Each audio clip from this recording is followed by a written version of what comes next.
The door creaked like it had guilt in its hinges.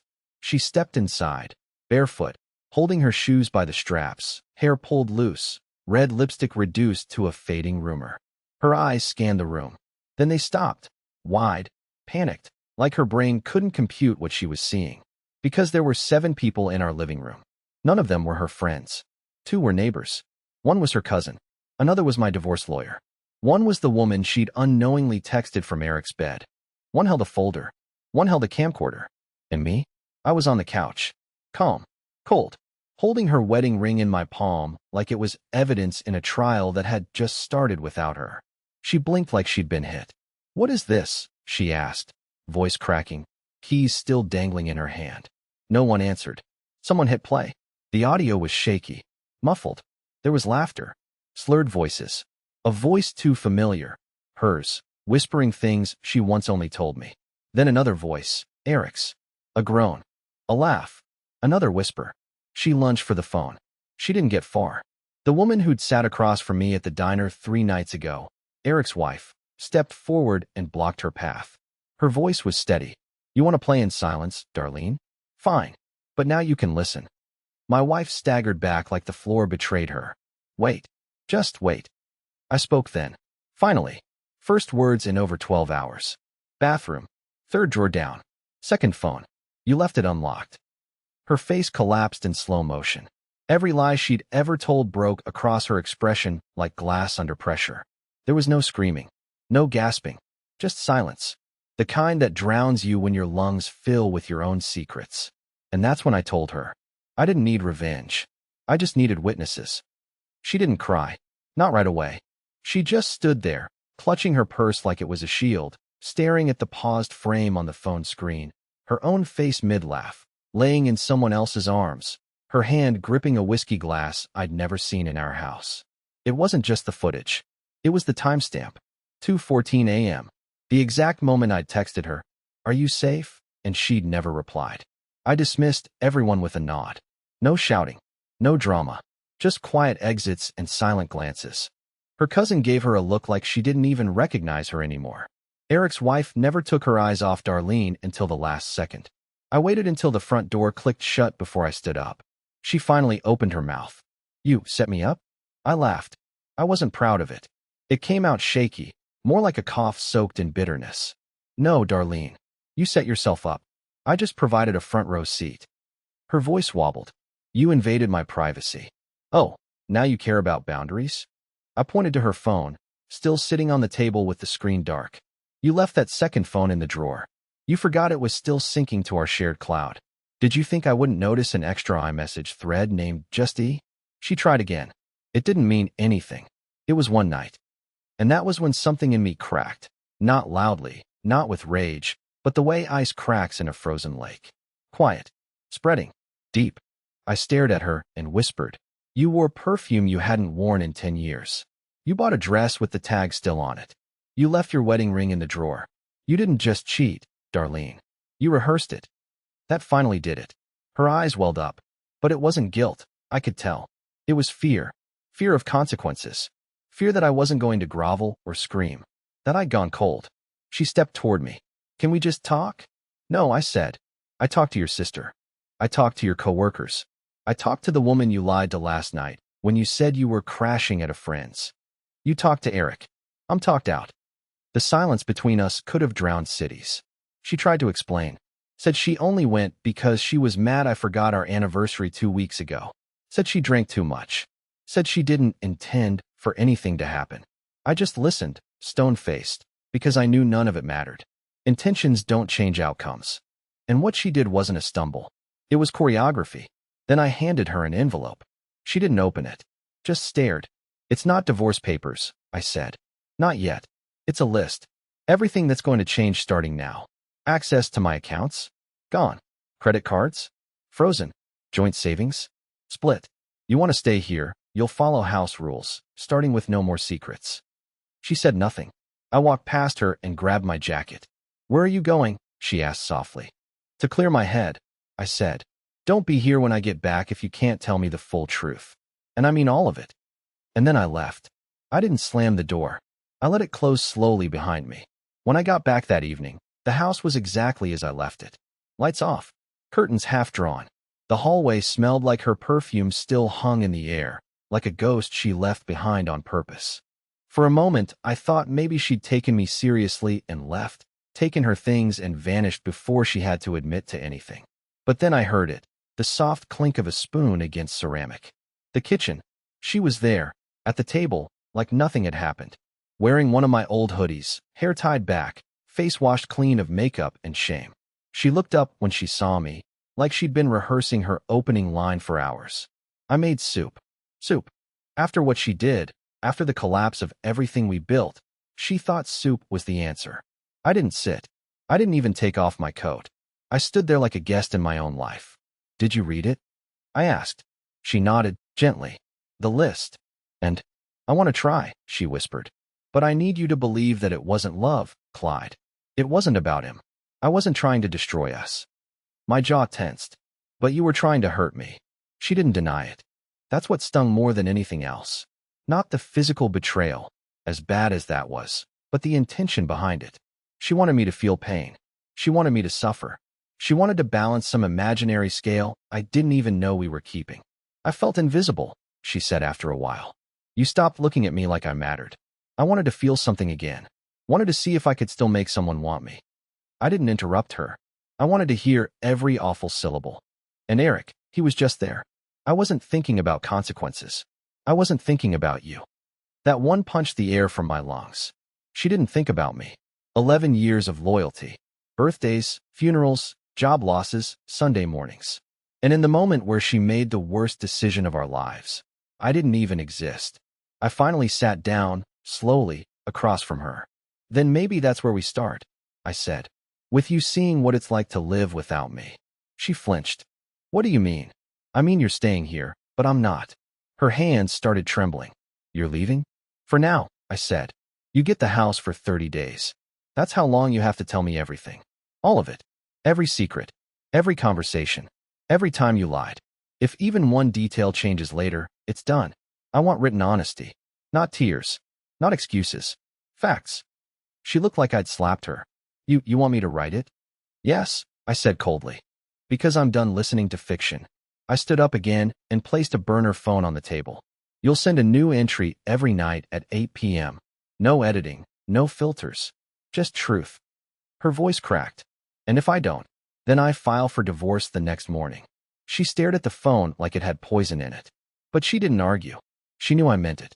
I didn't storm out this time. I walked. Quiet. Intentional. Because the only thing worse than betrayal is knowing you were never even in the room when the decision was made to betray you. I waited in the cheapest motel I could find, a place with flickering hallway lights and a vending machine that ate my quarters twice. The walls were paper thin, and the carpet smelled like it had witnessed too many sad endings. But that was the point. I wanted discomfort. I wanted silence.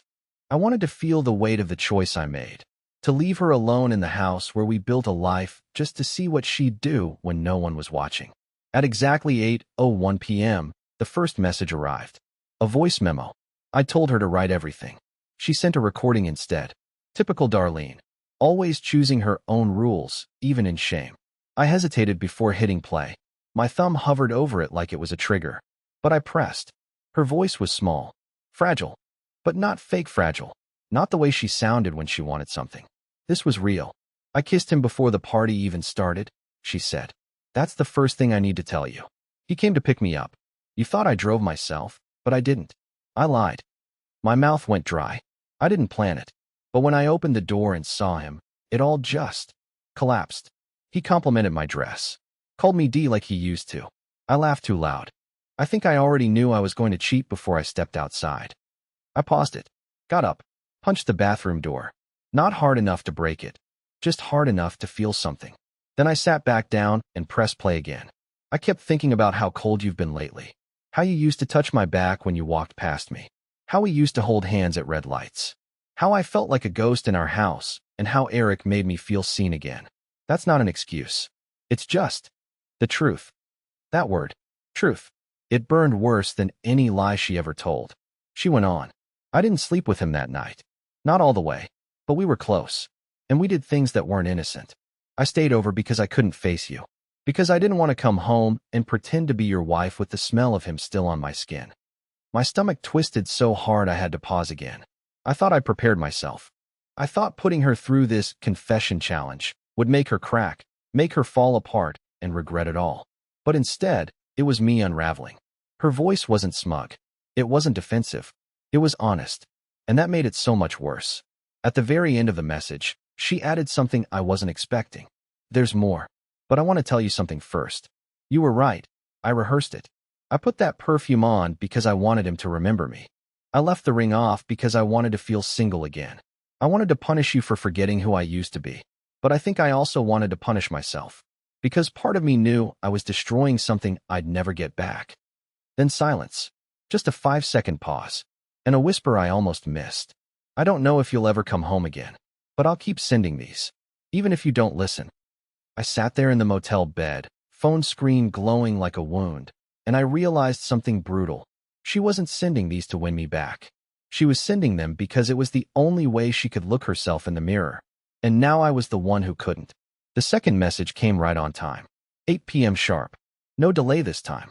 It was a text, not a voice memo. Just 4 paragraphs. No greeting. No hi. No, I hope you're okay. She knew better. She knew I wasn't. The first sentence stopped my heart. This started months ago. I had to read it twice.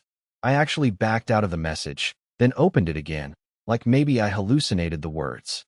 But they were still there, plain as day, like a bullet in an envelope. She went on. The party wasn't the first time I saw him. We'd been messaging for a while. I didn't think it was cheating at first. It was just old songs, inside jokes, memories. But it turned into more. I just didn't want to admit it to myself. My hands went numb.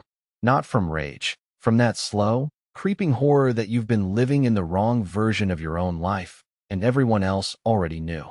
I sat on the edge of the motel bed, feet barely touching the floor, and kept reading. He told me I looked sad in our Christmas card, that I used to smile differently, that you'd aged me, and I didn't defend you. I just laughed. I laughed, Clyde. I'm so sorry. I felt sick. That photo hung in our hallway for months. My mom had a copy on her fridge. I lied about Becca. She never even knew I used her name. I've been telling so many stories I'm not sure which ones were ever true. I wanted you to feel something. I wanted to feel something. But now all I feel is shame. And then came the part one wasn't ready for. The part that made my vision blur. There's something else. Someone else. I dropped the phone. It hit the carpet with a soft thud, but to me it sounded like a gunshot. My ears rang. My vision tunneled. I knew what was coming. I just didn't know how to survive hearing it. I picked the phone back up with shaking fingers.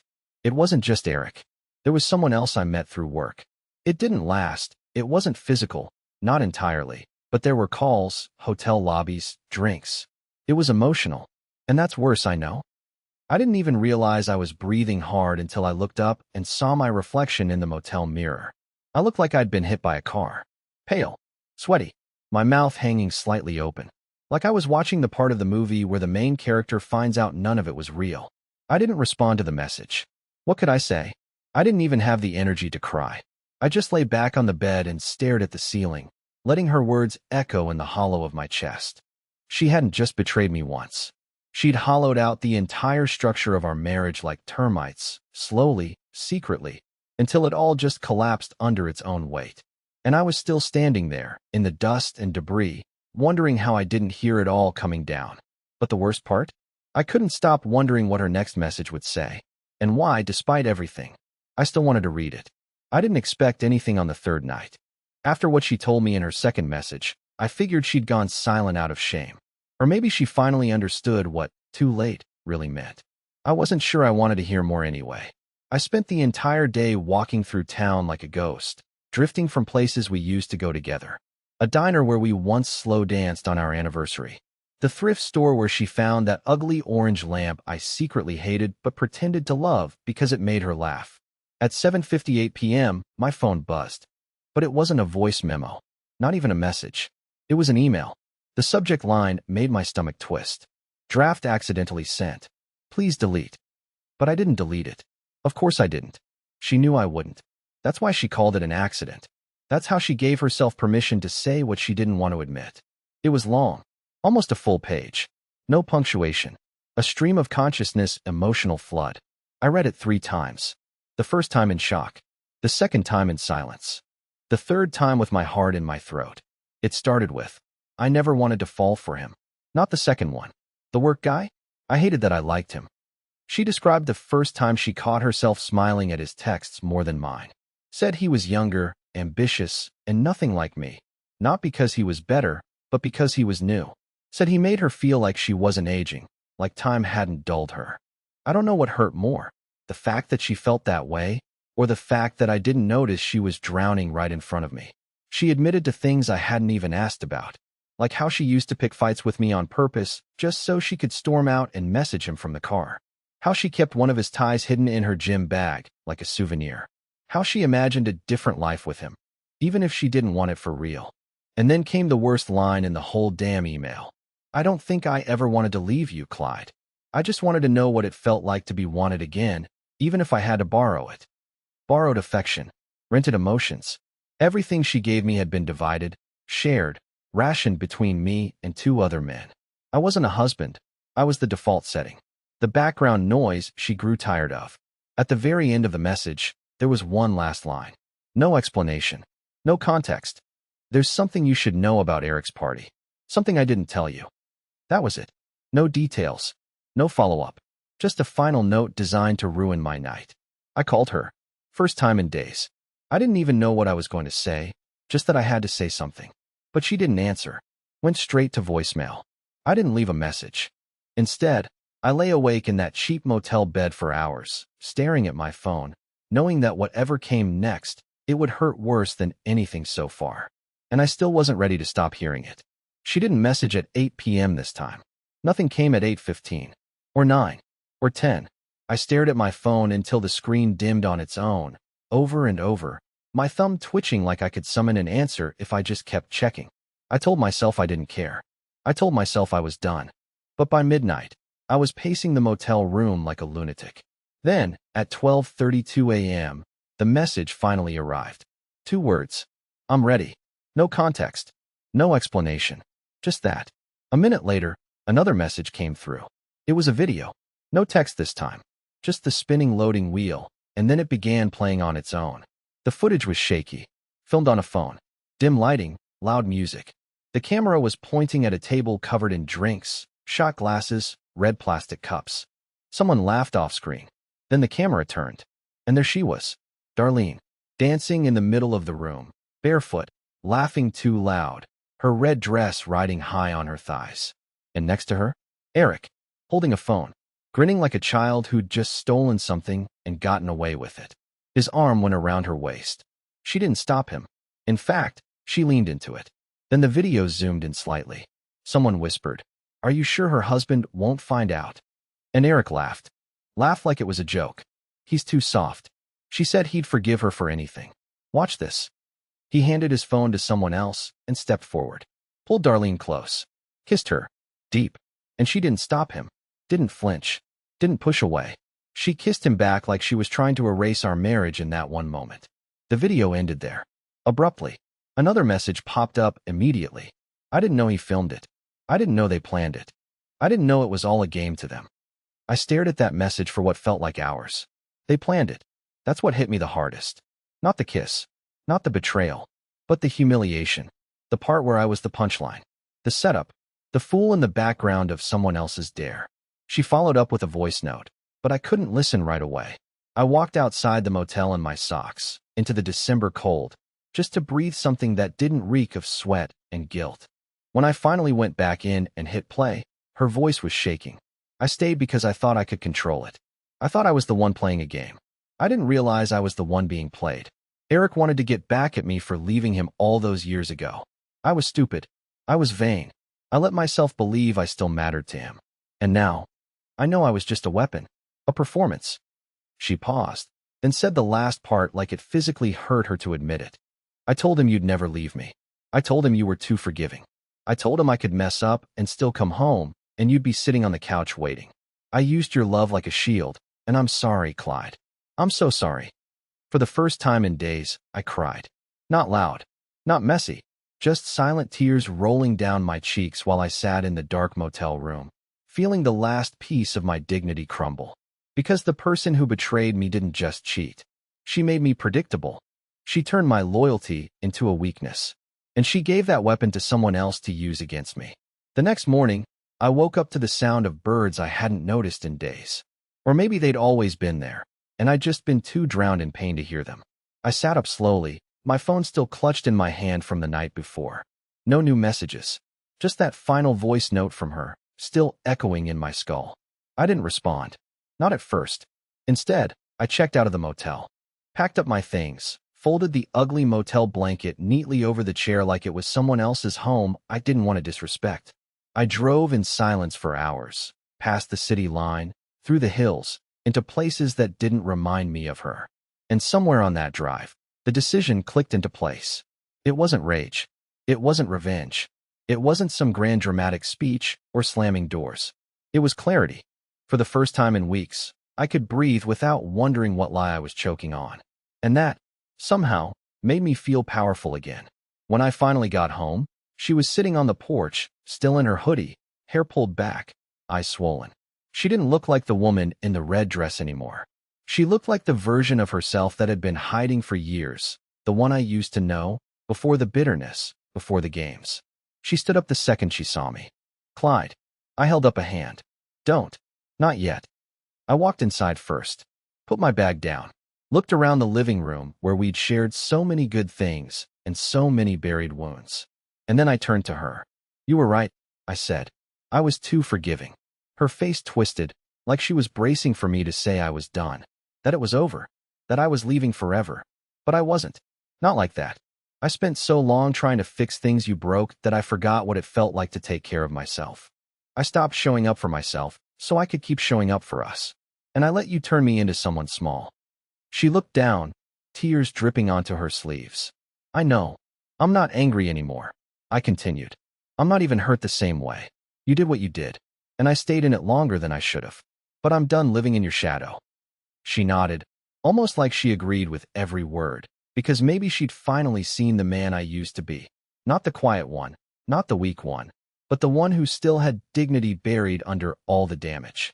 "I'm not divorcing you," I said, and her eyes widened in confusion.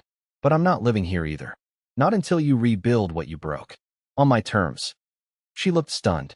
"You mean, like a second chance?" "No," I said. "Not for you. For me." And with that, I handed her a notebook. A blank one. Not digital. Not typed. Just paper and pen. 1 page a day, I told her. No more lies. No more silence. Fill it with truth. Real truth. About what happened. About who you are. About what you want. And when it's full, maybe I'll read it. She didn't argue. She didn't beg. She just nodded. Because for once, she understood that I wasn't asking for answers anymore. I was asking her to earn them. That night, I didn't sleep at the motel. I slept at a friend's place. A small guest room. Thin blankets. But I slept well, for the first time in weeks. And in the morning, a message waited for me. "Page 1 is done. I hope one day you'll read it. Even if we don't make it, I want you to know you never deserved any of it. And I'm going to spend every page proving I finally see you." Maybe we'd survive this. Maybe we wouldn't. But I'd already won. Because I wasn't waiting for her to save me anymore. I'd saved myself.